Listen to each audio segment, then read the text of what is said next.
Hi, Professor.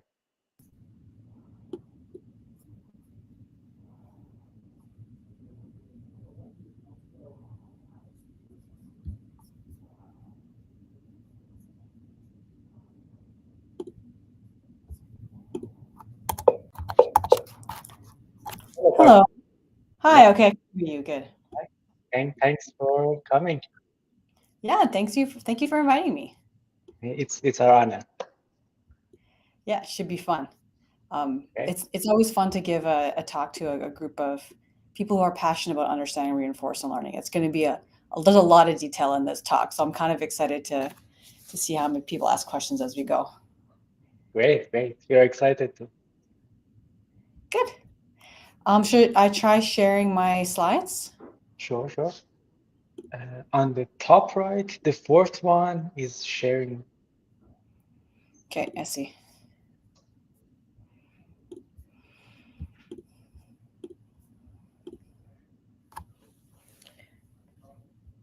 Great.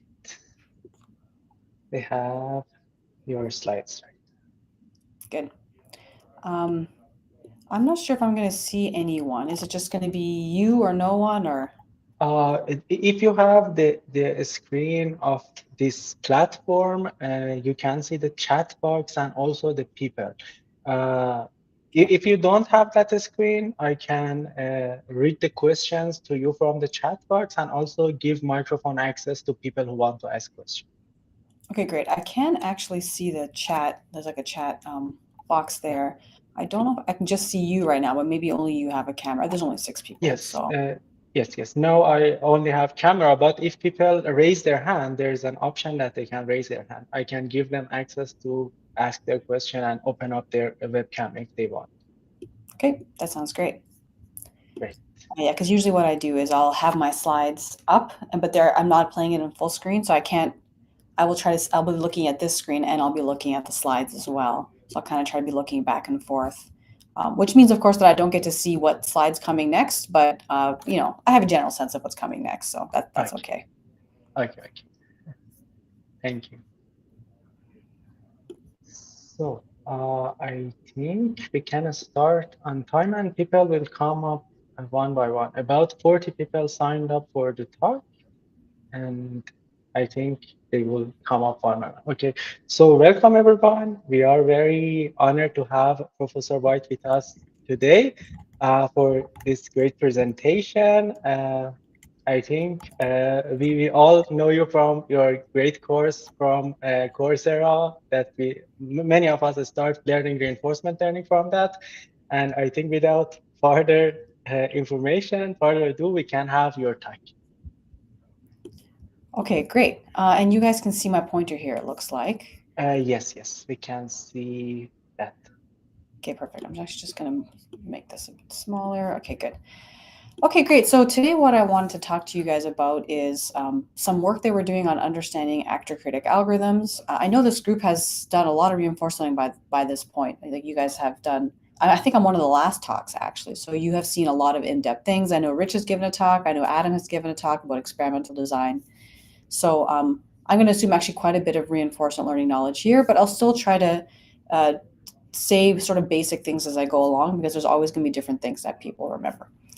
Okay, so yeah, a big passion of mine in my group is policy gradient methods and actor-critic algorithms because I really want to have sound algorithms for learning in online reinforcement learning. So that's what this talk is all about. It's sort of a journey towards understanding how can we make our actor-critic algorithms better.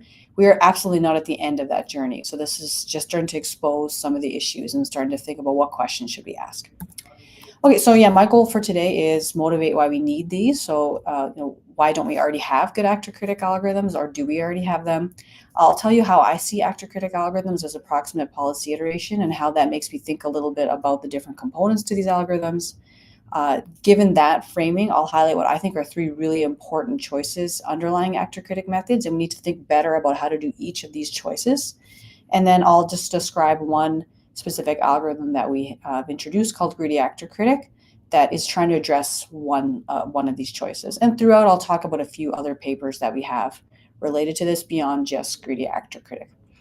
And this is very much an educational talk, so please interrupt me at any time ask me questions. You definitely don't have to wait until the very end.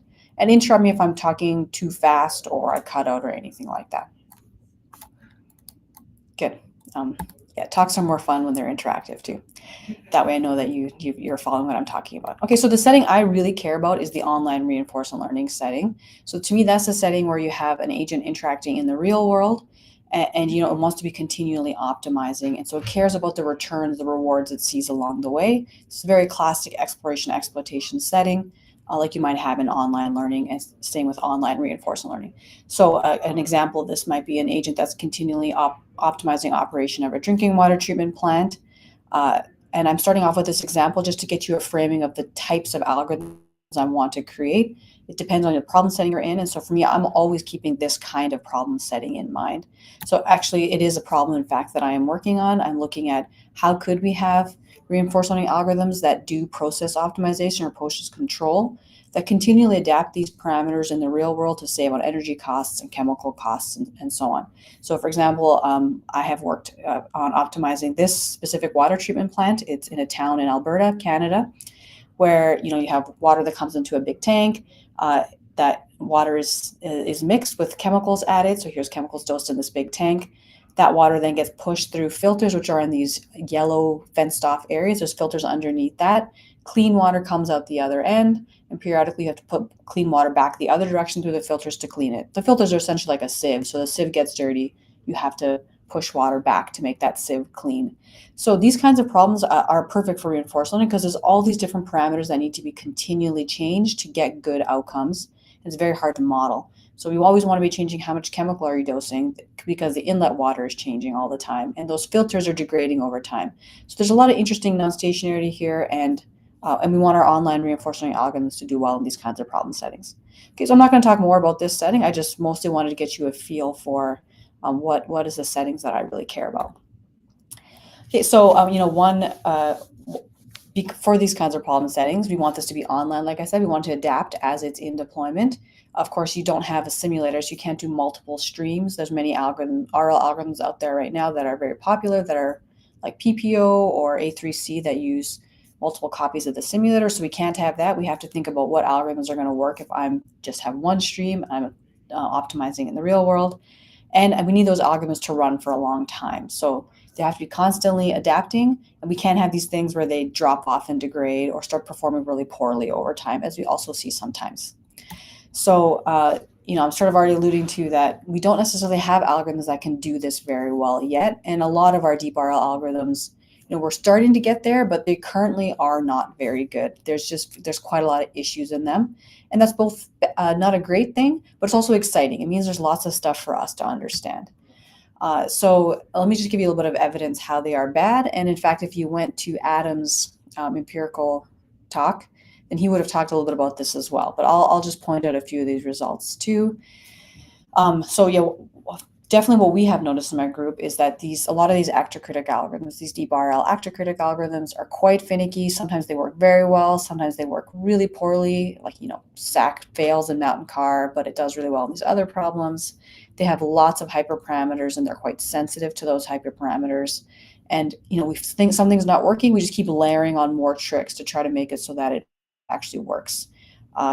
And that's usually a sign that something is wrong. The foundations are broken if you're trying to patch that algorithm. So I'll just give you an example of what I mean here. So in this paper of ours, Empirical Design and Reinforcement Learning, we went through this case study, recreating a result for soft actor-critic. So we went to the original soft actor-critic paper. Soft actor-critic is a very commonly used algorithm. And we wanted to see, could we actually do a reproducibility study and what issues did we encounter along the way? So we sort of want to document this procedure of what is it like to use RL algorithms. So we went and grabbed SAC. We used their exact experimental settings as described in the paper, and we did it on their environment half cheetah that they also use there. So the first thing is that we had a hard time recreating what was actually in that paper. So here in this plot, this is soft actor-critic. This is the black line. That's what we implemented using only details that were in the paper themselves.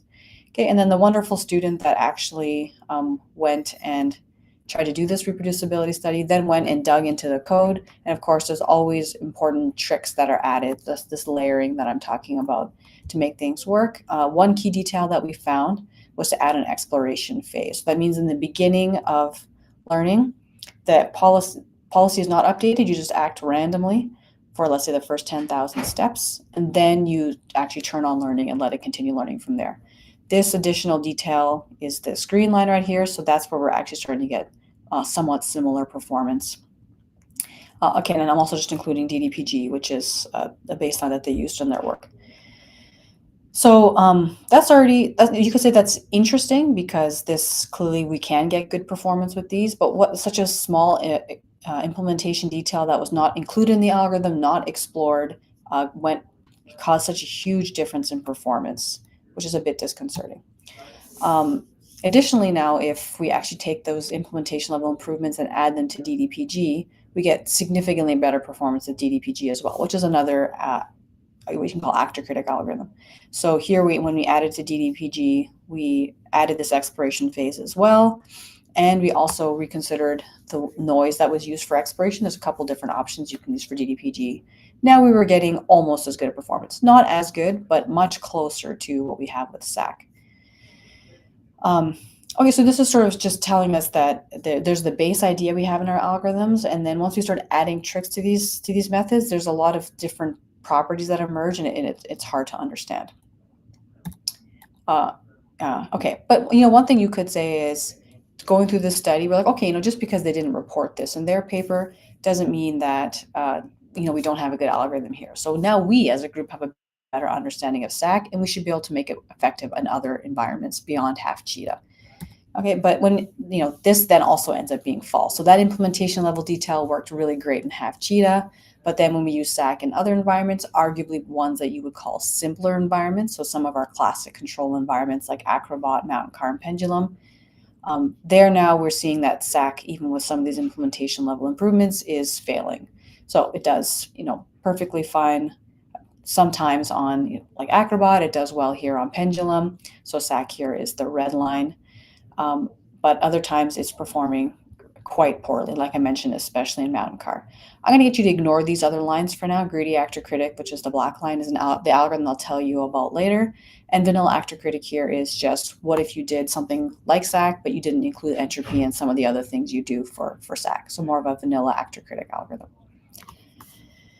Okay, so that was just a little bit of motivation around we have these algorithms, weird stuff's happening. Sometimes they work, sometimes they don't. We add a bunch of stuff to try to get them to work. And that's not really a path that's going to lead us to good algorithms. So our goal is to try to figure out, what do we need to remove? What's the simplest thing we can have? How do we have good foundational algorithms? Particularly, we always want to be asking, what's a good minimal actor-critic algorithm inspired by theory, inspired by our conceptual understanding of these algorithms?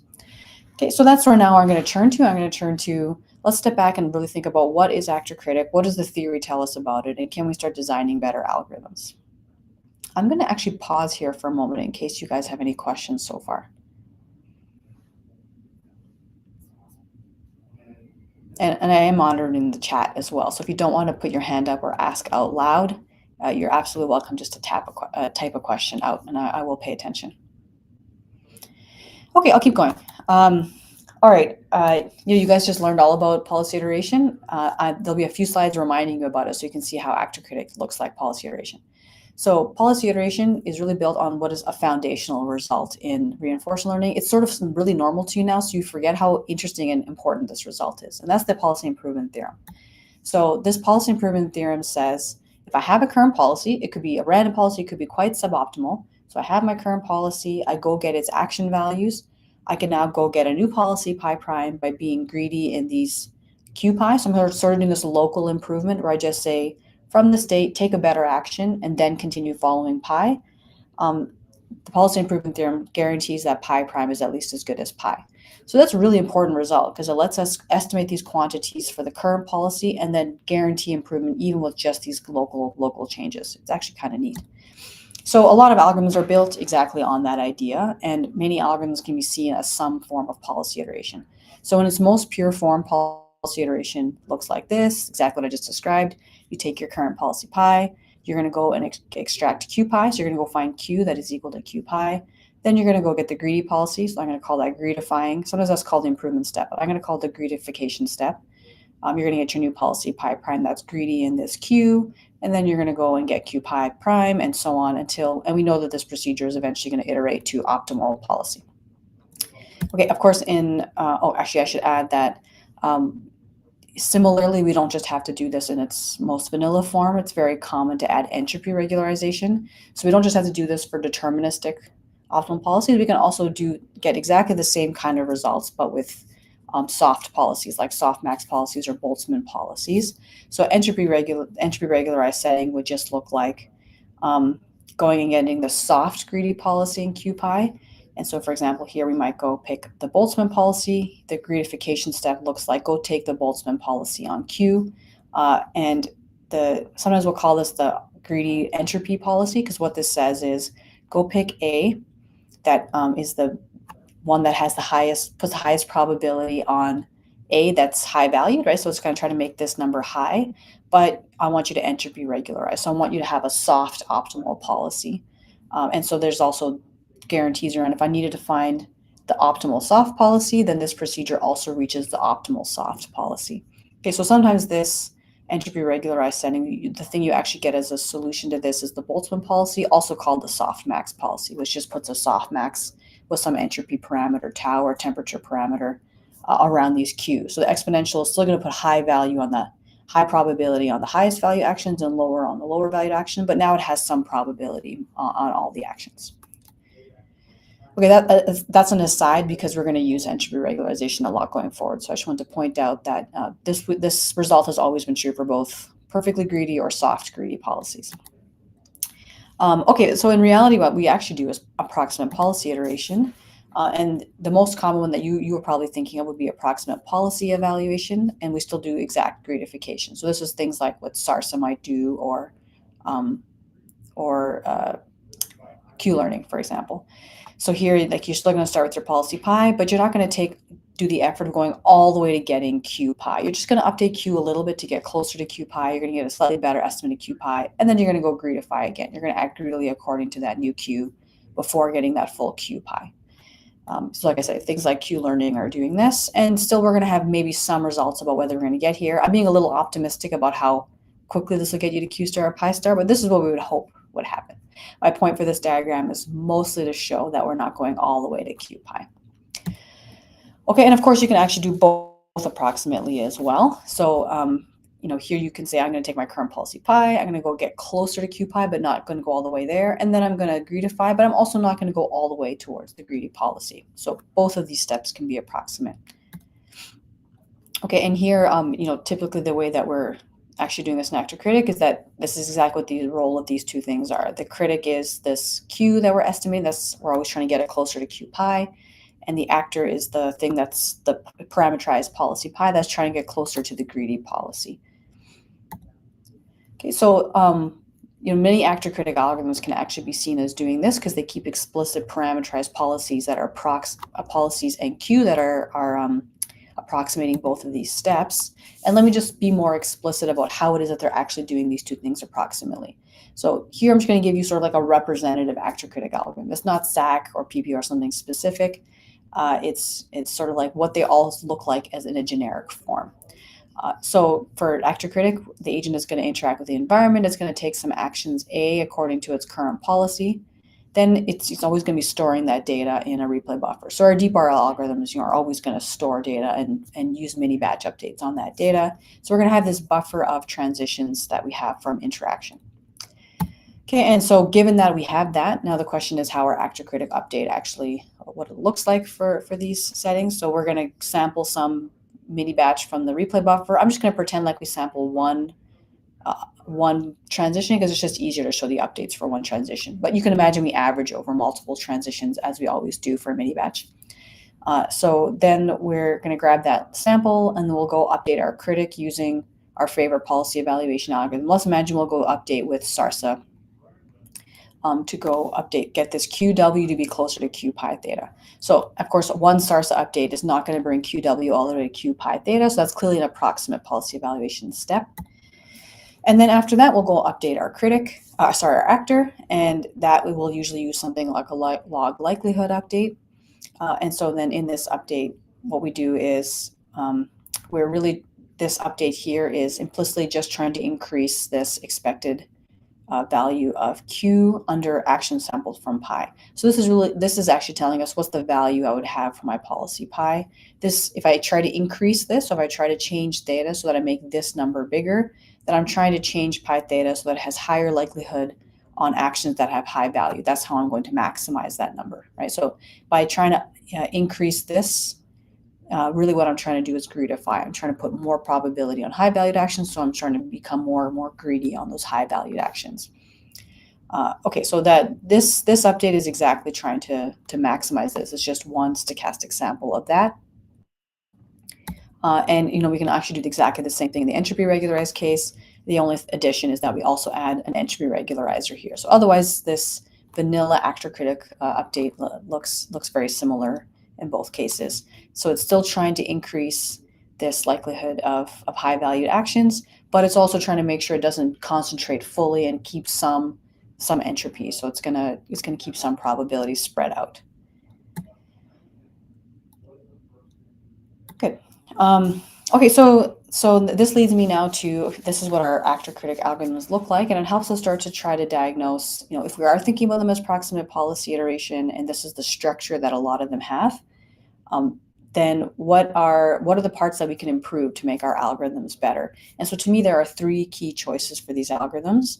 In that update I just showed you, we grabbed a mini batch from the data set, and we did this update on the critic and the actor. So two key questions for a given state. Once I've decided I've picked a state, I need to decide how am I going to do approximate policy evaluation, sort of obviously, and how am I going to update my actors? How am I going to do approximate greedification? Okay, and the other key choice is how you actually grab this state. So this is like for a given state, how should I do my critic and actor update? And the other one is now, how do I actually grab that state, or how much importance do I give to a state? How much weighting do I give to a state? So let me talk a little bit first about the last one here. We have some interesting results about the last one. And maybe this doesn't seem like it matters that much. We have our big buffer of data. We're always just grabbing little mini batches, and that seems to work okay in practice. Although, like I just told you, our algorithms are not that good. And so we have some work that suggests that might actually be a dangerous thing to do. And if we're not careful about how we pick states from our replay buffer, then we can get very suboptimal behavior. So we have this paper called Actor-Critic with emphatic weightings that talks about how we might want to reweight our updates so that implicitly we're giving some states more weight than others to avoid some of these suboptimal outcomes. So I'll show you a choice that can cause very suboptimal behavior. And if you want to go look at this paper, it tells you how to do a proper sound off policy gradient theorem, so how you should actually go fix this. So I'll give you a flavor of what this is actually saying. So what this theorem says is the objective that we're typically trying to solve for Actor-Critic is to say, I've already shown you this many times. We want to go change our action probability so that Q is put higher probability on high valued action. So we're always going to be trying to maximize this objective. So make this number bigger by changing how much weight we put on it. But additionally, of course, we're doing this in expectation across states sampled from some mu. Typically for us, maybe the states that we're sampling from might be the distribution of the data, might be some set of start states. I'm just letting mu be some kind of generic distribution over states. And so in our case, though, because we are doing replay, we're probably thinking about try to make this number high on our states in our replay buffer.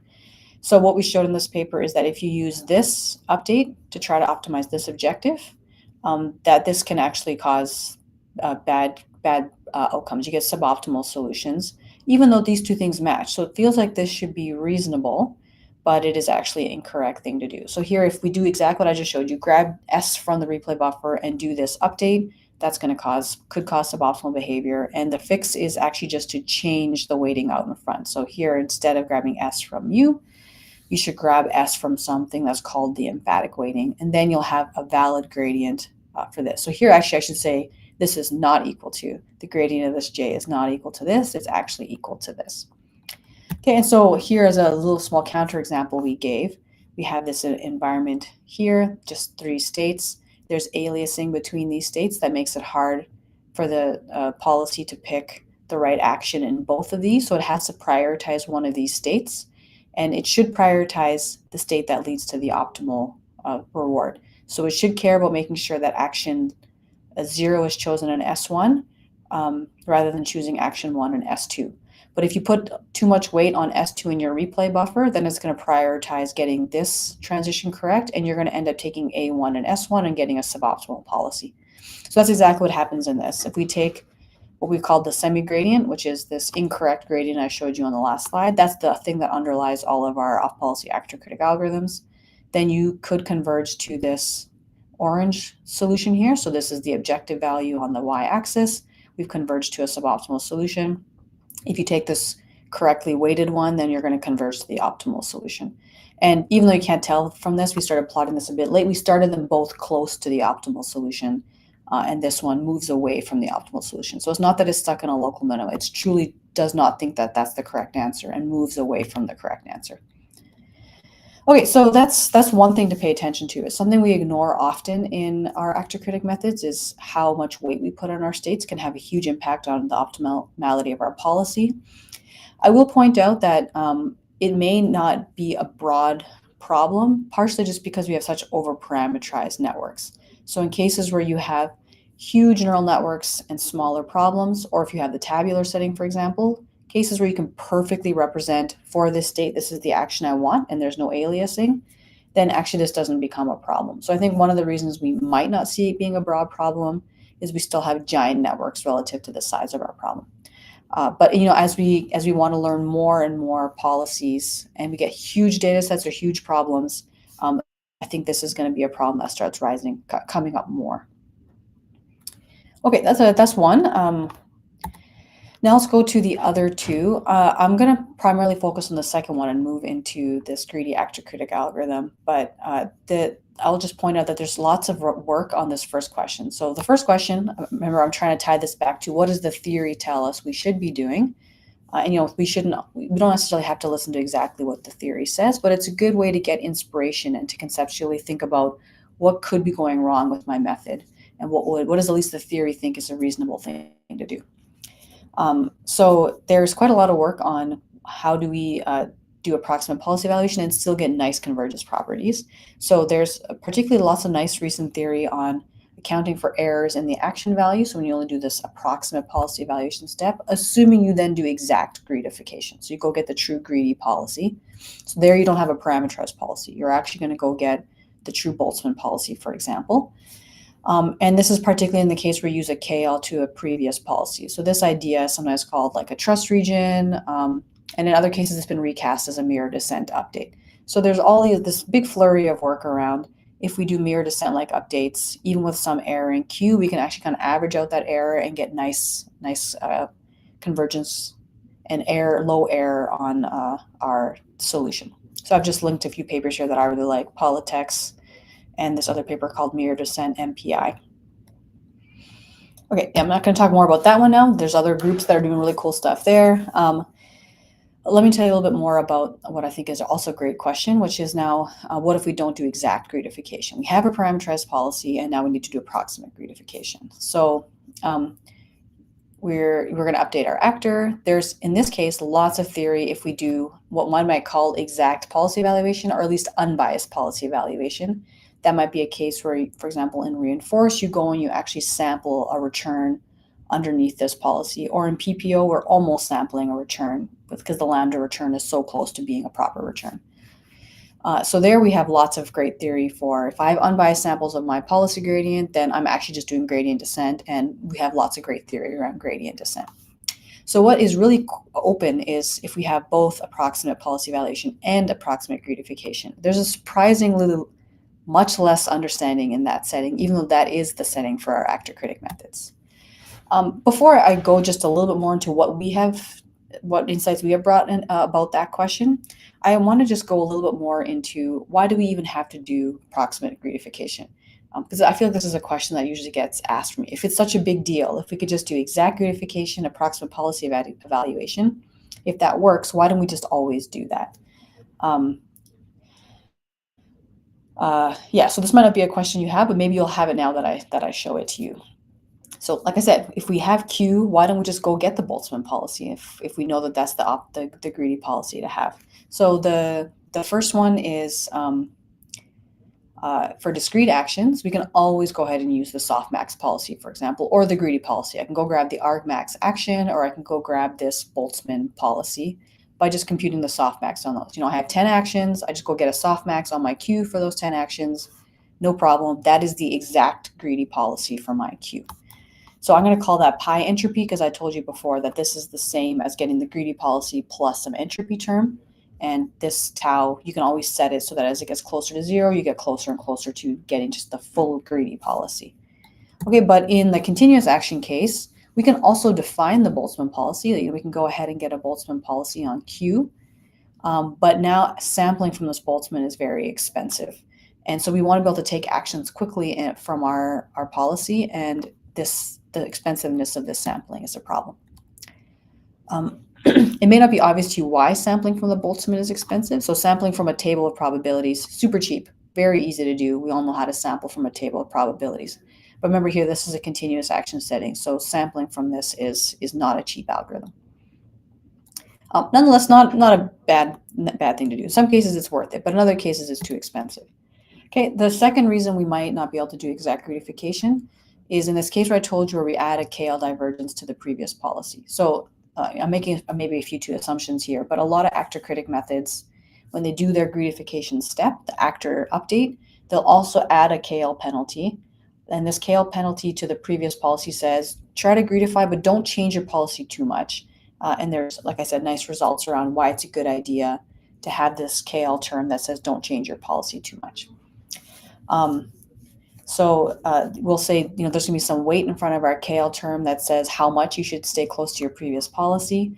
And in this case, if we add this KL penalty, we can actually still write in a closed form what is my new optimal greedy policy under that scenario. So if I add a KL penalty, my new best pi, I'm going to call it KL, would look like this. So it would still look a lot like a Boltzmann. So we still have this exponential form on Q, but we also have the previous policy out in front. That's the main difference here. So what this is saying is go greedify on top of my Q, so put high probability on high valued actions like we did before, but this you can't change too much from the previous probability. So this is modulating how much you're changing from those. If A was really low probability before, but you want to make it higher probability now, well, you're going to make it just a little less high probability because this part has lower probability. And if A was high probability before, this part is a little lower probability, again, you're going to split the difference. So this is going to prevent you from changing too much. Okay, so again, this one looks like we should be able to sample from this. It doesn't seem like it should be so hard to sample from. But actually, it is also the issue here again is going to be that this is going to be an expensive policy to get exactly. So if we want to exactly go grab pi KL, that's our exact greedified policy. That's going to be expensive. One of the ways you can see that is if you actually unroll this, you can see there's a recursion here. Pi t would be set to pi t minus 1 times this exponential. Pi t minus 1 is equal to pi t minus 2 times that previous exponential, and so on. And so if you unroll this recursion, what you'll find is this can be equivalently written as this exponential with the sum of all the q's back in time. And that means you have to average all of the action values back in time. And you can't average the outputs from neural networks, and you can't store all those neural networks. That's very expensive. You don't want to query all those neural networks either.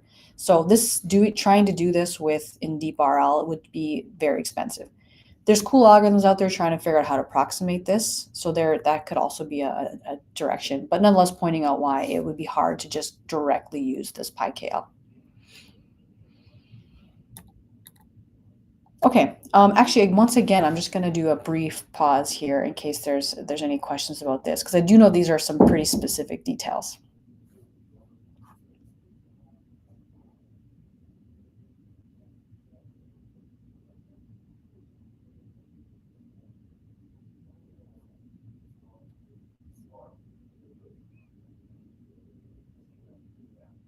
Okay, I'll keep going then.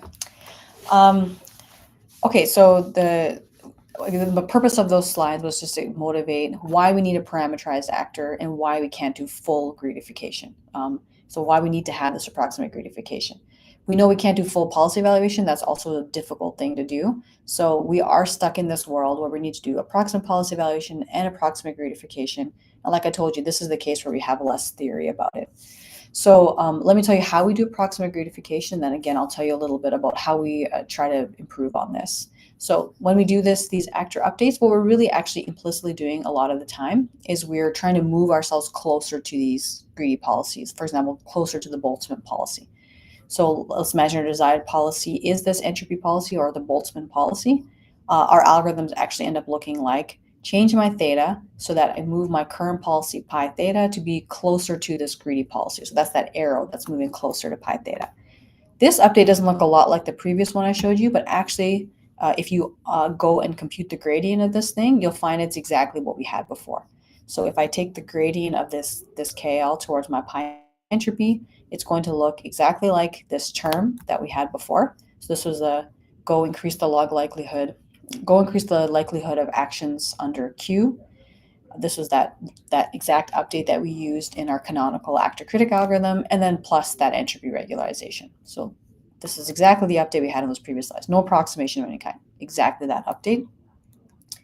And then if we were to use that additional thing where we add a KL penalty, so now here we say make it so you don't change too much from your previous policy, that means we're actually saying move pi towards this greedy policy, towards the pi KL.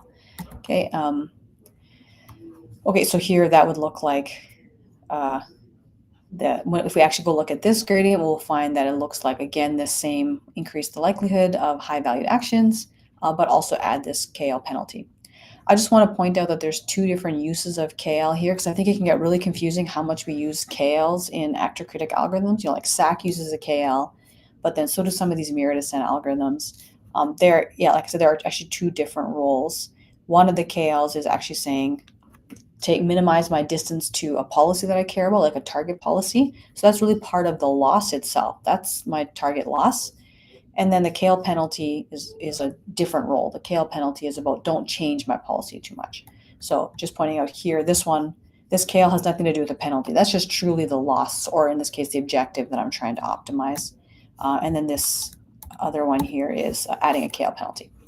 Okay, so the point of this was that, for either of these two target greedy policies, the entropy or this KL target, approximate gratification ends up looking like minimize a KL to this target policy. So what the thing that we showed here in this journal paper, this is a much longer journal paper about gratification operators. So looking at these KL divergences, one specific corollary in there. So I've called it out in case you want to go check that specific corollary out, is to say, trying to understand this setting where we have approximate gratification and approximate policy evaluation. And here we show that we get an improvement guarantee if and only if, so it's an if and only if statement, if the KL reduction is large enough, and it has to be large enough that it's bigger than the difference in the critic error between the new and the old policy. So if you have too large of a critic error, then you have to make sure you get a much bigger KL reduction. So you really change your actor a lot to gratify a lot to overcome this bigger error in Q. And so there's sort of this complicated interaction between how much critic error do I have and how much do I do approximate gratification. If I have zero critic error, if I have, if I get my perfect Q pi, then you're always going to satisfy this as long as you do a KL reduction, and then you're good. Approximate gratification on its own is fine. So that kind of the results we saw before come out of this, but yeah, this is saying that there's an interaction between the errors for the two. Okay, so that's all to sort of motivate why it might actually be that really considering these three sources of error is important. They all interact with each other, and it might also help explain why our algorithms are finicky, because we're not really carefully at designing our algorithms to pay attention to these interactions. So, in summary, our actor-critic algorithms are doing approximate policy iteration. A lot of our theory is about solution quality if you do approximate policy evaluation, but you do exact gratification. So there's, again, all these cool papers about it. I also didn't mention Munchausen RL. There's also good theory for the case where you do more traditional policy gradient methods. So you do you get an unbiased sample to return, and then you just do an actor update. So that's algorithms like reinforce, And there's some algorithms where the theory that they developed assumed exact policy evaluation, like the SAC theory assumed exact policy evaluation, same with MPO. And these cool new algorithms called functional mirror ascent for policy gradient methods. Okay, but otherwise, when both steps are approximate, we need to be more careful about these errors and about interactions. So one of our conclusions from this was we need to work extra hard to really think about how can we make sure our greedification step is as accurate as possible, and how can we make sure that our approximate policy evaluation step is as accurate as possible. Okay, so yeah, there's a lot to do here, and so I'm just going to focus on one thing that we can tackle. I'm going to continue to focus on this. How do we do approximate greedification better? How do we do that step better? So that's really focused on the actor update. But yeah, I will say that my group, again, kind of works on all these questions. And so one thing I'll point out is through some of this investigation, including in that journal paper that had that corollary in it, we were reconsidering this reverse KL that underlies many actor-critic algorithms. So let me just point out this, again, what seems like a small detail, but actually can have a big impact. We generally have some policy that we're trying to pick. Like, this is our greedy policy. We're moving towards that greedy policy. But actually the KL divergence, which is a measure of, you can think of it as a measure of difference between two distributions, is not symmetric. So sometimes what's called the forward KL, although in optimization they call it the opposite. So in RL we call this the forward KL, which is saying I'm going to put pi entropy first and then pi theta second, and the reverse KL has pi theta first and pi entropy second. They're both, when these are 0, that means these two policies have to exactly equal each other. So at 0 they're exactly the same, but outside of 0 they actually behave differently, because they're sort of actually, do I even have the formula here? I don't have the formula here. They behave differently when you have whichever order you have. And so one of the key differences between these is that for the forward KL, it's actually convex when you have a Boltzmann policy here, and the reverse KL is non-convex, even if you have these nice distributions. So one thing we found in this paper was if we use the forward KL, we would have surfaces that looked more like this. So there was just everything was pushing towards one global solution here. And in the reverse KL, there was these two local optima that you could get into. This was the global solution, but this was another one that you could often get stuck in. So if our goal is to make that approximate greedification step as accurate as possible, get you as close as possible to the Boltzmann, well, we don't want to get stuck in these local solutions that are not as close as possible. We want to get to these global solutions. So that all of that is to say that it does make us think a little bit about, are local solutions and these actors causing us to not do approximate greedification well, and can we actually do this step better? We don't have to get stuck in these local solutions. Okay, so that's next, sort of motivating why we created this greedy actor-critic algorithm. I was inspired by this insight. This is work that was published in iClear, but it continues to be an algorithm that we're building on. But if you want to go read the original paper here, it was in iClear 2023, and it was led by this great student, Samuel Newman. Okay, and as usual, I'll just assume you guys will type a question if you have one. Okay, so let me tell you about this. Actually, I think I'm very excited about the greedy actor-critic algorithm. I think it has a really nice intuition and really isolates the role of the actor to be focused on doing a good job of greedification. And it's built on this algorithm called the cross entropy algorithm that I think is itself a nice algorithm for global optimization. So there's a large literature out there of people who are trying to actually solve exactly this problem. They have some function f. They don't know what that function is going to look like. It's probably going to be some hideous non-concave function, because here we're maximizing, and they want to still go find global solutions. So they don't just do gradient descent. Gradient descent is going to get stuck in local maxima. They have different types of algorithms to try to really get to that global solution. So the field of global optimization has a lot to offer us, and this cross entropy algorithm is one of those. So we want to use something like this. For us, the question that we're trying to answer is we want to go find that max action, right? We want to try to get our policy to be putting high probability on max of QA. I'm going to leave out states for now. We're just going to reason about, given a state, how would I go get my max action? And so what would the cross entropy method do for this? Okay, so let's imagine, for example, for a given state, our action values Q look like this red surface. there's action, the actions are on this axis, so this is the continuous action case. And what this method does is it introduces a distribution, let's call it pi. Initially, it has no idea where the max action is, right? It can't see the surface Q. So it's just going to have some distribution over A. Probably it's going to be some wide Gaussian or some kind of distribution that covers the support of A. And what it's going to do is it'll sample a bunch of actions from pi. So maybe it samples these 6 actions. And then it's going to go see what is the value of those actions. It's going to query Q at each of those actions. And then it's going to see, all right, I'm going to take the top ones because I want to start trying to put my pi to concentrate around maximal A. So these ones are all lower valued. It's going to say those are my lowest valued actions. I'm going to take a top percentile of the high valued actions. So these are the 3 highest valued. I'm going to now go increase the likelihood of these 3 actions, which are my, again, high valued actions. Oh, sorry. And then that means I'm going to start concentrating pi here.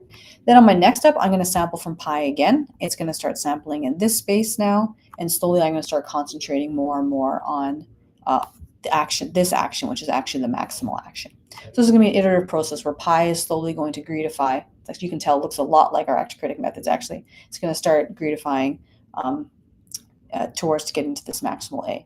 So because this looks so much like our actor-critic methods, it's very natural to turn this algorithm into an actor-critic method, where now we're just going to make a conditional version of this. So we introduced a conditional CEM algorithm that doesn't just solve this for one input. It's going to be trying to do this across an additional variable S. Okay, so our conditional CEM algorithm, let's for now assume that our action values are given to us, and our only job is to try to do this approximate greedification well. So we're going to learn our actor policy, and that's going to gradually increase the likelihood of top actions across states. But instead of using that log likelihood update that underlies all our actor-critic methods, it's going to use this kind of cross entropy update. One thing we did notice, though, is that this pi, as we start trying to concentrate on high valued actions, it's going to concentrate much too quickly. It's going to see 10 states, and already it's going to have concentrated because it'll have done 10 CEM updates. But we really needed to concentrate slowly across the whole state space. And so the novelty here that we introduced was to introduce this extra slowly changing proposal policy that tries not to change too quickly and keeps reasoning about the whole state space before again, concentrating. Okay, so what that looks like is we are now going to maintain 2 policies. So let's imagine our Q looks like this for a state. There's this red uniform distribution. Note that we don't actually use uniform distributions. We use Gaussians, but it's just easier to draw a uniform distribution. So imagine this red policy here is our uniform distribution. Here, this is going to be our main actor policy. So we have 2 policies now. We're going to start them off in the same way. But what we're going to do is we're going to sample actions from our proposal policy. So we're going to sample all these red actions. So let's say we sampled 15 actions from our proposal policy, and then we're going to take the top percentile before. So let's, for example, we take the top 5. That's the top 30.33 percentile, because these ones are highest value here. These ones are lower value. This one's the next highest value. So these are the top 5 actions circled with this I star. So I star are those top actions that we're going to concentrate on.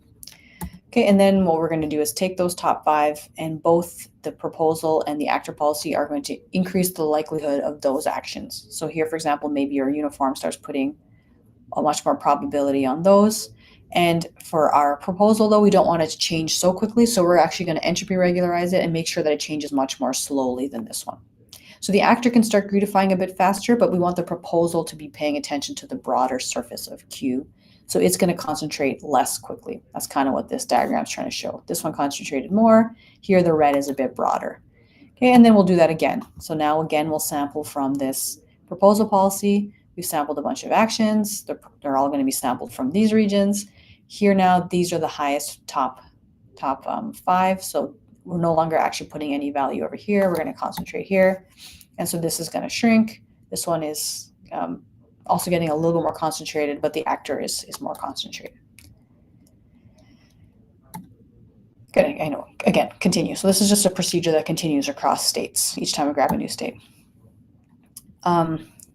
Yeah, I think I probably have a little bit of time to talk about this. So in addition to intuitively why it makes sense that we needed this proposal policy, actually again here the theory suggested that it was a useful thing to do, and mostly because we needed a multi-time scale analysis. So typically in Actor-Critic, what you do is you assume you have a Q and a pi, and now they're changing at different rates. So for example, if you're doing the standard Actor-Critic, Q, you should be doing more accurate Q pi. So it's typically the case that you'll assume Q. Wait, which one are we going to do in this case? Because you can do either. Let me just remember for us which one we wanted to do. Yeah, okay.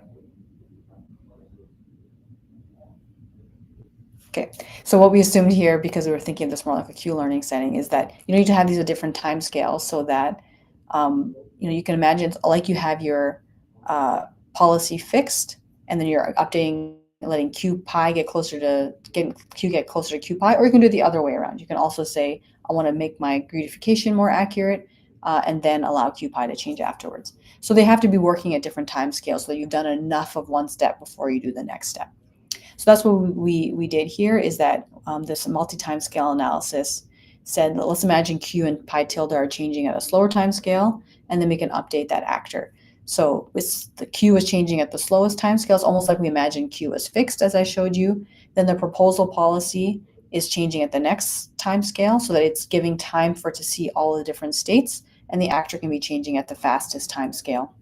And that's actually how we can show that this properly tracks or behaves like a conditional CEM algorithm. Okay, that's just giving you a little bit of intuition about what's being done there. If you look at the paper, I'll just mention this briefly. The paper actually talks about what is this truly converging to. So there's some intuition here about what the conditional CEM algorithm is doing. What we show is that this is, again, just like all these other ones, you can reinterpret it as minimizing a KL to some desired target policy. And for us now, instead of pi entropy or pi KL, our desired target policy is this percentile policy that shifts probability to the top percentile of actions. So yeah, interestingly, it's a different algorithm, but it's actually a very sensible objective that we end up optimizing for this Actor-Critic method. And this is actually one of the reasons we called it greedy Actor-Critic, because it's really concentrating more on these greedy actions than, say, for example, entropy regularized setting. Yeah, go ahead. There's a hand I see now. Yes, sorry for interruption. No, please. Can I ask a question about where you were sampling from the Q distribution to build the pi and concentrate it to in this setting, do we assume that we have access to true Q values? I mean, if, for example, we have a Q distribution that's not accurate enough, then concentrating this to a policy, can it make the policy worse and the setting? I mean, can it deteriorate the sampling of the agent for future steps?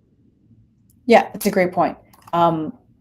So yeah, I think the question here is, here I've written Q pi, but in general, the way that it's going to work is we're just doing some approximate policy evaluation, and then we're fully greedifying afterwards. So let's say we're doing a lot of greedification. Maybe we're listening to Q too much, and is that going to be a problem for our actor? I think that's a really good point. So if we think about how a lot of like DQN or SARSA-like algorithms work, that's actually exactly what they are doing. They're doing very approximate policy evaluation. Q is not exactly accurate. And then they're going and taking the greedy policy immediately. And we actually know that they don't necessarily converge well under those scenarios either. We have to think a little bit about how accurately we've made Q pi. But there is at the same time that we do have some understanding about how approximate can that policy evaluation step be. So that was a long-winded way to say, you're right. I don't actually know what the ramifications are for how accurate Q has to be to make it so we want to make this approximate greedification as accurate as possible. So what I'm trying to do here is isolate out how can we do the approximate greedification as well as possible, and then we should also work really hard to make that approximate policy evaluation as good as possible. So one of the things that I really want my group to understand and other researchers to understand is how can we, for example, do much more replay in the background to try to get that Q to be closer to Q pi and this pi to be closer to the greedy policy, because we see from the theory that error in either of these steps does have behavior that is hard to understand or hard to control for. So let me start off by saying, yes, you are right. I'm not thinking enough about Q here. And if Q is not Q pi, we definitely don't have a policy improvement guarantee here. And the theorem that we have in the paper is just saying, at least in a conceptual sense, does this KL objective make sense? If I had QPI, I went and got this target policy, the pi percentile, can I at least guarantee that I have policy improvement? The previous two I showed you, the entropy one and the full greedy policy, we have policy improvement theorems for, but we don't have a policy improvement for, didn't have a policy improvement theorem for the percentile one. So we just wanted to, as a sanity check, say, hey, actually policy improvement theorem still applies to this setting as well, if you have QPI. If you don't have QPI, like you said, all bets are off. More understanding needed there. Thank you very much. It's a good question.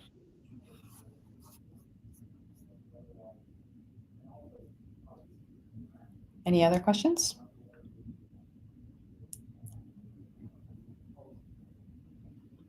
Okay, no other questions. We'll continue. Yeah, so I kind of just said this out loud, but just to point out this main difference in the objective. The algorithm ends up looking a little different too, but if we just compare them in terms of objectives, I'm just going to remind you what the previous ones looked like. So here early we're using a forward KL to this pi percentile. Most actor-critic methods use a reverse KL, either to the pi entropy policy I mentioned or to pi KL. So they're either using one of these, SAC is using this, TRPO, all those other ones with KLs are kind of implicitly using something like this. Another algorithm that maybe some of you know about called MPO, it's a reasonably popular algorithm, is also using a forward KL actually, but it is using a forward KL to pi KL. So I just wanted to point out for anyone who knows MPO, you might see greedy actor-critic and think, actually, there's a lot of similarities to MPO. And one of the reasons is actually because they both use forward KLs, but still their objectives are different. Our objective is to minimize to the pi percentile, and theirs is to this pi KL. Okay. Extra details for any who know quite a lot about these algorithms. And otherwise, maybe next time you're looking at MPO, you can think, oh, I know some of the main differences between SAC and MPO and so on. Okay, so if I come back to these results I showed you guys earlier, I'll just go back to our classic control results. Greedy actor-critic was that black line I mentioned before, and vanilla actor-critic is kind of like that pseudocode that I showed you earlier, like those steps that I showed you without, I believe here maybe we do have entropy regularization for vanilla actor-critic. We just don't have some of the other SAC tricks. Okay, so here the black line is just generally more consistent across environments. It's not as good in pendulum in the continuous action case, but most of this is just showing like overall this seems to be a little less finicky to hyperparameters, and particularly here what we seem to find is that it was less finicky in terms of the entropy regularization. And I'll point you to the paper to go find results on things beyond classic control. So it results in some Majoko environments and Minotaur as well. So yeah, we were trying to understand, like, why is it more consistent across these? And entropy seemed to be something that SAC was more finicky with respect to. So we went and just did a little bit of a deeper dive into why do we see this difference. And I think one of the interesting conclusions here, if you haven't thought too much about soft actor-critic, is that entropy is very sensitive to its entropy parameter. And I think the main reason is that entropy plays too many roles in soft actor-critic. It's preventing this policy from collapsing too much, so collapsed policy results in really bad gradient updates. Entropy also helps promote exploration. It also does this thing, it's well known that entropy makes the objective smoother, so easier to optimize. And so because it's playing so many different roles, it's it kind of makes sense that it would be hard to pick. For us, actually, we only use the entropy. We do technically have an entropy parameter. One of the reasons we kept it, in fact, was to make the comparison to SAC a little bit more straightforward, but we only use it to slow the concentration of this proposal policy. So it has exactly one role. And we did, in fact, find that it's much less sensitive to entropy. So I'll explain a little bit how these plots look, and what they're actually showing. So this solid area is showing you like what's the range of performance you can get with different entropy parameters, and the x-axis was showing you across different other hyperparameters. So here we show you the critic step size, and so for this critic step size, this range is telling you across all the different entropy parameters we tried, here's the different range of performance.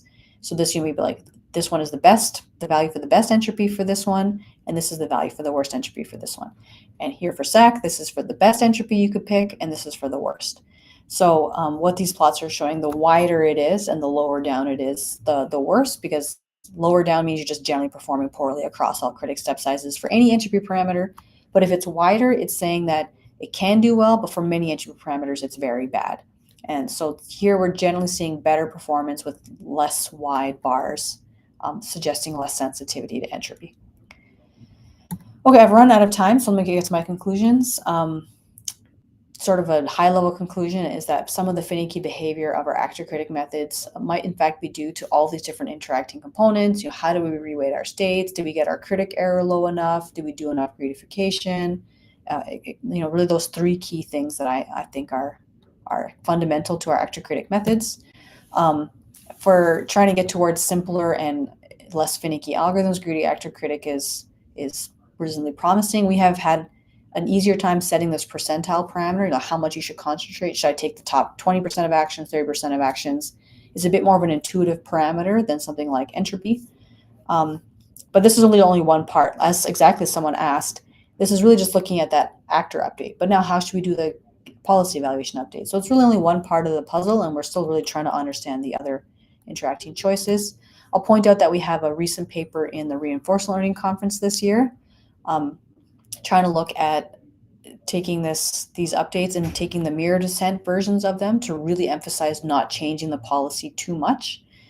And so if you want to know just a little bit more about that aspect of greedy actor-critic and SAC and doing mirror descent for those algorithms, you can go check out that paper. Spoiler alert, the conclusion seems to be that the mirror descent versions doesn't seem to be fixing the problems, but still some careful study to try to understand if mirror descent can help. And otherwise, for maybe relevant for you, is that I think this is a really exciting time to be making better actor-critic algorithms. We do have a lot of theoretical insights. They're not really making their way into practice, or we're not understanding how they can help inform practice. And there's just a lot of algorithms out there and a lot of empirical work that we need to do to understand our algorithms better. Okay, with that, I'll stop at exactly 1 hour. That worked out well, and I'll take some questions. Hopefully we can have a discussion. And I see there's a hand up. Thank you, Professor, for your presentation. So we are open up for the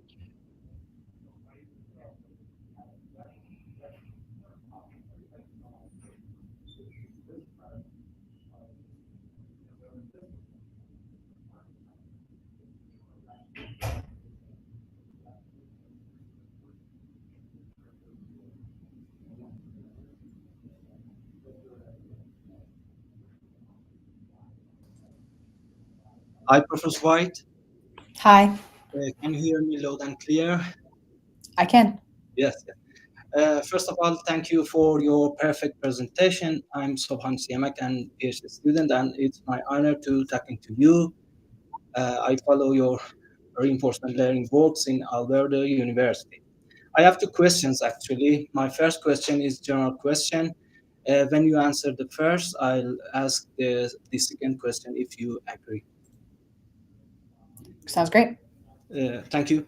My first question is, what do you see and the most promising directions for combining actor-critic learning with large language models or even multimodal agents? And especially, have you seen significant performance gains using vision transformer-based critic versus traditional, for example, convolutional ones in high-dimensional vision tasks?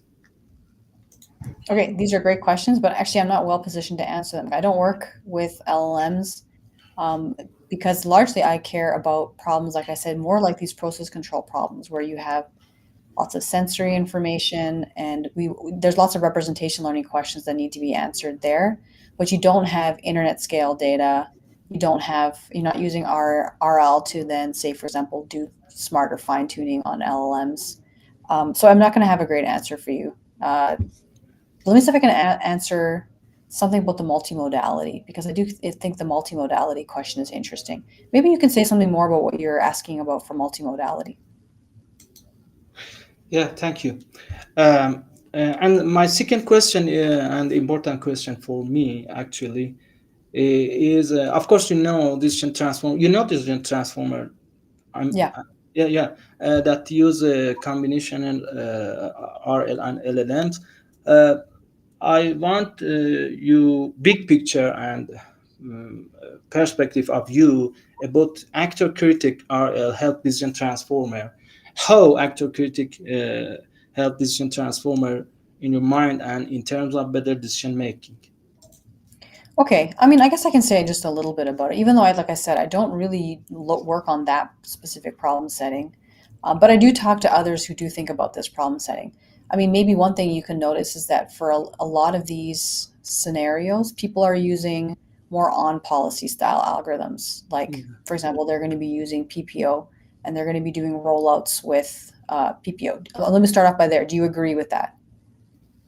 Yeah, yeah, PPO. Last week, Professor Poupart talked about PPO and other uh, related algorithms. Yeah, yeah, of course. Great. Yeah. So for, just chatting with a prof here that actually thinks a lot about RL and these kinds of problems is that it's very common. So I talked a lot about off policy actor critic. And one of the reasons I care so much about off policy actor critic is when you have less data and you want to learn about many things. Let's say I want to learn about different option policies to reach different sub goals and so on. You really need to squeeze as much as you can out of that data, and so you need to use off policy learning because you want to counterfactually reason about other things you could have done. But now for LLMs, it seems like it's really useful to do on policy learning because, first of all, you can actually simulate what the outcome would be with that LLM. Like you're going to run that forward and you're going to see what the decisions were and you can evaluate what the outcome was. And it's actually important to know what was generated by that solution right now so that you can adjust that solution right now. Whereas it's actually a lot harder to do that off policy with off policy data because you don't have that same sequence of decisions that could be made. So it's maybe a little hard to explain here, but the data sets that we have don't tell you a lot about how the answer is generated. Like, you give a prompt and then you see what was like the right answer to that, what someone on the internet would say. But it doesn't necessarily show you what the interim steps were to get to that answer. Whereas if you actually simulate with the LLM what it's generating along the way, you can see what it thinks are plausible trajectories and then other trajectories that it doesn't think are plausible. So it's very inherently an on policy situation where something like PPO actually makes a lot of sense. It's possible off policy actor critic methods could be adapted to be more effective for this setting. But again, like I said, I actually haven't thought much about it because it's not really the setting I'm thinking about. Yeah, yeah. I hear about the actor critic combination with LLMs that in part of critic algorithms learn about fine tuning LLMs. And I don't know you hear about that methods or not. Do you hear about critics method to fine tuning LLMs? I know Yeah. you said about offline and online policy. I know, but I hear and I read papers about critic method that fine tune LLMs methods. Okay, yeah, no, that's definitely possible. Only thing I've heard, as let's call it from the grapevine and talking to others, is that Yeah, generally yeah, those kinds of methods, very off policy methods, are not very effective, and people continue to use the on policy ones because they're so much more effective. And that makes some sense to me actually that would be the case. If you have a specific algorithm in mind, I'd love to hear it. But I do suspect people are doing research on it. Just it seems to be that there's a big gap there right now, and so PPO continues to be the go-to. yeah. Yeah, thank you. And I have one question about your presentation, if you agree. About KL divergence, you use Mhm. KL forward and KL backward. That seems similar to a backpropagation algorithm. I think, I don't know, you thinking about backpropagation or when you propose these methods. In fact, backpropagation, when we propagate errors in forward and backward, we suffer from time complexity and suffer from compute complexity, of course. In this your work, uh, please explain about this KL forward and KL backward, and Sure. yeah, thank you, thank you. Yeah, it's really not related to forward propagation and backward propagation. I know that those words are the related, like, forward propagation, you're just rolling forward in your neural network to produce the outputs. Yeah. And then back propagation, like going backwards, is to actually compute the gradients.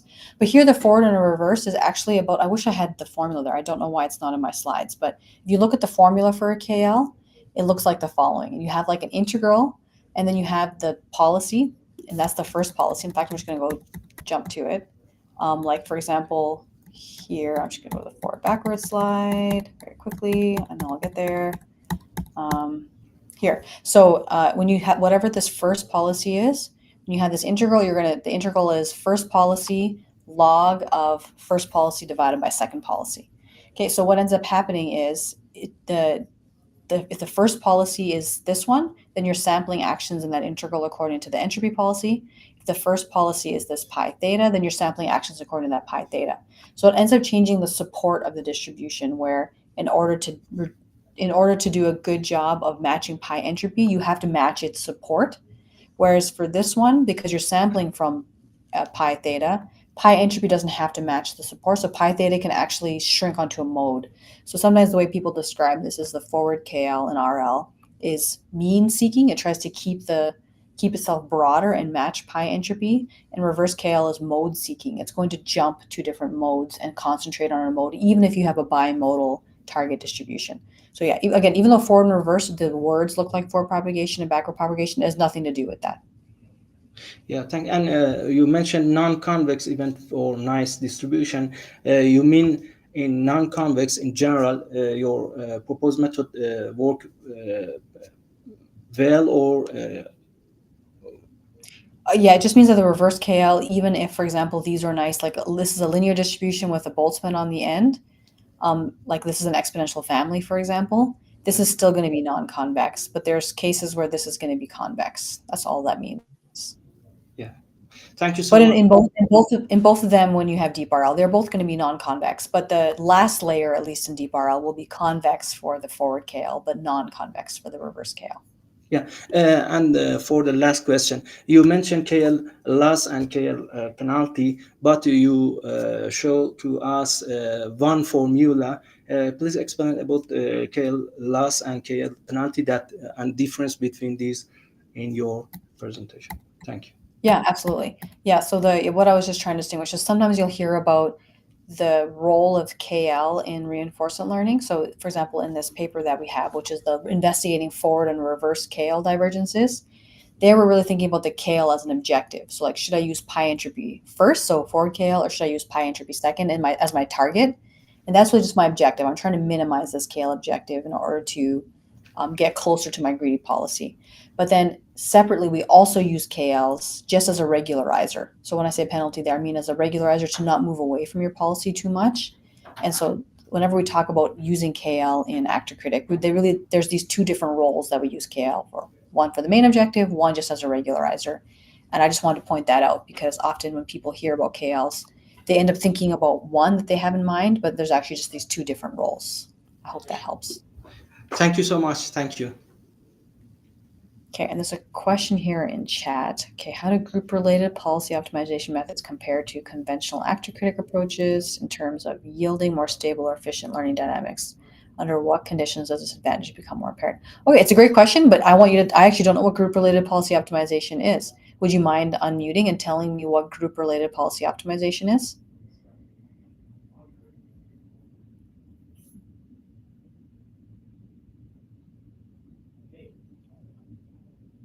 I mean, you don't have to. I could quickly Google it, I guess. I'm going to assume because it's a group that maybe it's something where you have multiple actors, like an ensemble of actors, or maybe you're doing like a multitask setting.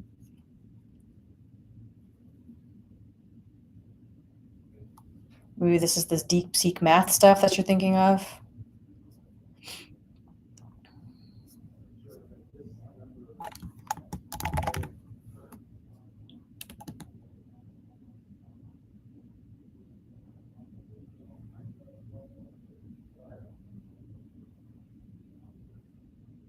I see. Okay, it looks like just from my brief Google that That's right. Okay. I mean, I went and looked at this paper, but there's no way I remember this specific algorithm. So this group relative policy optimization algorithm, it looks like their primary goal is to avoid having to learn V, which is the critic, and so that they can save in terms of costs. Now I'm going to go back and read your question again. And how do group methods compare to conventional actor-critic approaches? Oh, okay, I see. I mean, one way that it could be relevant is that PPO already for me slightly sidesteps this issue of off-policy actor-critic methods because it's barely using the critic. So it doesn't use Q in the way that I described. PPO is almost a reinforced algorithm because it goes and runs the policy on policy. It gets a sample to return. Lambda is typically quite high. So you're almost using the Monte Carlo return, but you're using just a little bit of the value function. So to me, PPO is almost separate from what I was talking about here because it's much more like a policy gradient method. And for policy gradient methods, like I said, they are more unbiased estimates of the policy gradient. And so they're less likely to suffer from some of these issues. The main issues that PPO suffers from is that it's not going to be as sample efficient. So if you have less data and you care about online performance, PPO is slowly going to reasonably stable. Like you can usually get PPO to eventually perform well, but it's just going to take longer. So like it's going to start learning. If you compare it to something like soft actor-critic, which we have, soft actor-critic can typically learn much faster in much fewer samples, but then sometimes can be finicky. So sometimes you'll see SAC perform awesome. Sometimes you'll see it fail, like I said, and PPO is almost always slower than SAC, but it sort of like eventually gets itself there. So in that sense, PPO is less unstable, in my opinion, but it's just not appropriate for certain problems where you can't wait a whole year, for example, to optimize your water treatment plant because PPO is taking forever.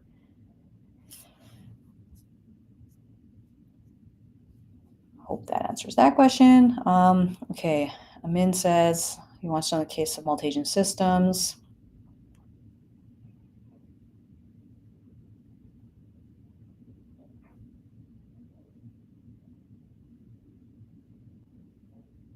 Okay, so this is for multi-agent. So you're using like a centralized critic kind of situation, decentralized actors.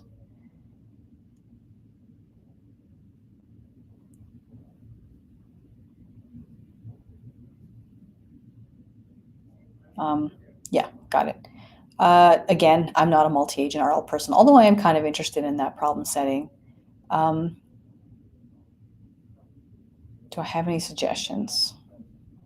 No, I guess I don't really have any suggestions other than the fact that it is a little bit like the higher dimensional action problem setting where your queue is like you're taking actions from all of your policies. So they all just have one shared queue anyway.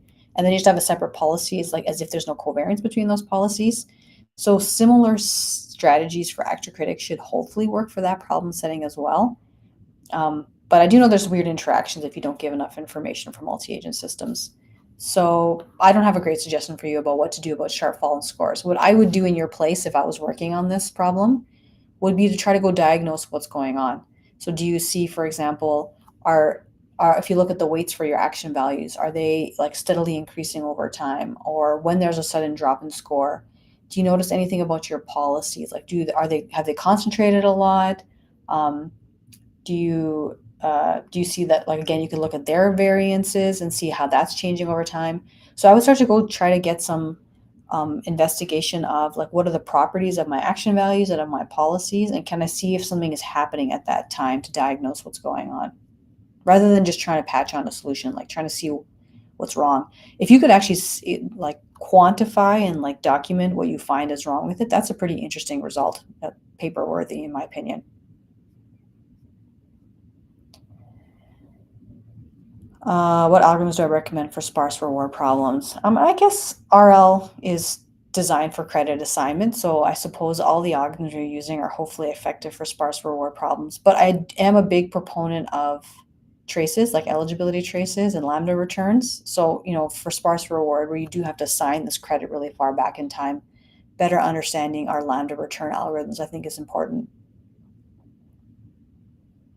Alternatively, of course, model-based methods too. Anything where you're going to be able to assign this credit back in time more aggressively from these places where you see this important reward. So model-based methods essentially use one-step planning or multi-step planning to sweep all these things back. We do know model-based RL, there's a lot of questions there to answer. And then again, eligibility traces or Lambda returns also bring back this credit more quickly.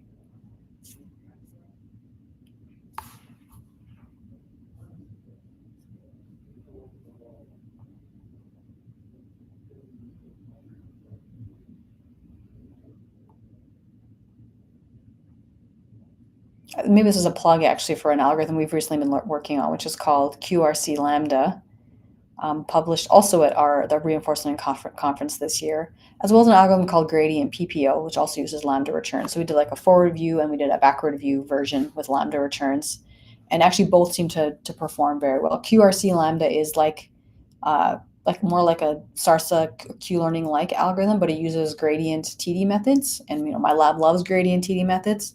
And there it's more of a streaming algorithm that uses eligibility traces to send things back rather than keeping big buffers of data like PPO. So if I were to give you a specific algorithm, you could go check out QRC Lambda from our recent reinforcement conference paper just this year. It is pretty new though, so I can't vouch how easy it is going to be to use. But if you did use it, you could totally reach out to the main author. Her name's Esra. I'm sure she'd be interested to hear what you find. And myself, of course, you could CC me.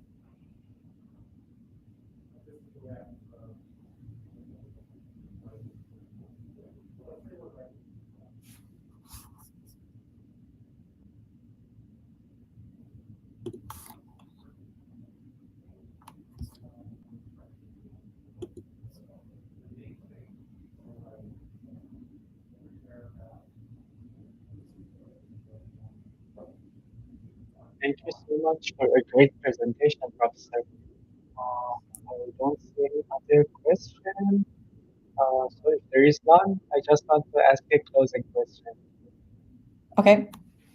My closing question is, what's your general advice for the students who just want to start their research career in 2025? Because most of the students in this class just taking this course and become excited about RL. And one of the reasons that I started this guest lecture series was to make this path of starting their research career a little smoother for them. And I want to ask you, what's your general advice for the students who want to start their research career with the reinforcement? Oh yeah, that's a good question. Yeah, I'll have to think about something here on the fly. I'm sure you've gotten great advice from all the other presenters. I guess if many people are in their undergrad, for example, then of course I'm sure you're going to be applying to different places to do RL. But I'd say my advice for graduate studies is find an advisor that you think you can work very well with. That relationship is very important.